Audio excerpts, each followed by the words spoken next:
ناظرین، کیا ہم واقعی اس زمانے میں داخل ہو چکے ہیں جس کے بارے میں پہلے ہی خبردار کیا گیا تھا؟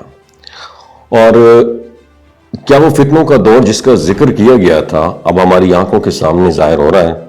آج جو معلومات آپ سننے جا رہے ہیں وہ حیران بھی کریں گی آپ کو اور سوچنے پر مجبور بھی کریں گی، اس لیے اس ویڈیو کو اینڈ تک ضرور دیکھیے گا۔ ناظرین، آج دنیا حیران کن رفتار سے بدل رہی ہے۔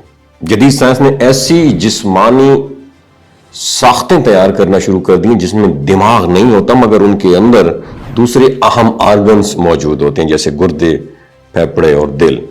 سب کچھ موجود ہوتا ہے مگر سوچنے والا دماغ نہیں ہوتا۔ اب ذرا تصور کریں ایک ایسا جسم جو مکمل دکھائی دے مگر اس میں عقل اور شعور نہ ہو، کیسا منظر ہوگا؟ اور سب سے بڑا سوال، ایسی چیزیں بنانے کا اصل مقصد کیا ہو سکتا ہے؟ بعض تشریحات کے مطابق ایک وقت ایسا آئے گا جب دنیا میں فتنہ اور فساد اس قدر پھیلے گا کہ اسے قابو کرنا مشکل ہو جائے گا۔ اور اگر آج اپنے ارد گرد نظر دوڑائیں تو محسوس یہ ہوتا ہے کہ اختلافات، نفرت اور لڑائیاں پہلے سے کہیں زیادہ بڑھ چکی ہیں۔ لوگ ایک دوسرے کے خلاف کھڑے ہیں، سچ اور جھوٹ کا فرق دھندلا ہوتا جا رہا ہے اور صحیح علم آہستہ آہستہ کم ہوتا دکھائی جا رہا ہے۔ اب ایک اور پہلو پر غور کریں آپ کہ اب ایک نئی قسم کی جنگ شروع ہو چکی جسے بہت سارے لوگ ڈیجیٹل وار، ڈیجیٹل جنگ کہتے ہیں۔ یہ ایسی جنگ ہے جس میں ہتھیار بندوقیں نہیں، ٹیکنالوجی ہے۔ آج ہر انسان کے ہاتھ میں موبائل فون موجود ہے اور یہ ایک سہولت بھی ہے، نو ڈاؤٹ، لیکن بعض ماہرین کا کہنا یہ ہے کہ یہی آلہ نگرانی کا سب سے بڑا ذریعہ بھی بن سکتا ہے۔ کبھی آپ نے سوچا ہے کہ آپ کا موبائل کیمرہ کیا کچھ دیکھ سکتا ہے؟ کچھ لوگوں کا خیال یہ ہے کہ موبائل کا سامنے والا اور پیچھے والا کیمرہ صرف تصویر لینے کے لیے نہیں ہے بلکہ مسلسل نگرانی کے لیے بھی استعمال ہو سکتا ہے۔ اور یہ بات سننے میں بڑی عجیب لگ سکتی ہے کہ لیکن دنیا میں ایسے واقعات بھی ہو رہے ہیں جہاں اہم شخصیات نے اپنے موبائل کیمروں پر ٹیپ لگا رکھی تھی۔ سوال یہ ہے، کیا یہ صرف احتیاط تھی یا کسی خطرے کا احساس تھا؟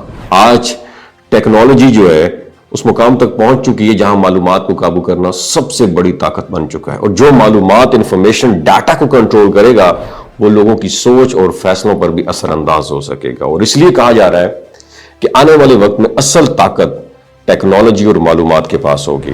اور اگر غور کریں تو دنیا اس وقت ایسے موڑ پر کھڑی ہے جہاں ہر چیز تیزی سے بدل رہی ہے۔ لوگوں کی زندگیوں کا اندازہ، ان کے فیصلوں اور ان کی عادتیں، سب کچھ ٹیکنالوجی کے زیر اثر آ چکا ہے۔ اور اصل سوال یہ نہیں ہے کہ دنیا بدل رہی ہے، اصل سوال یہ ہے کیا ہم اس تبدیلی کو سمجھ بھی رہے ہیں یا نہیں سمجھ رہے ہیں۔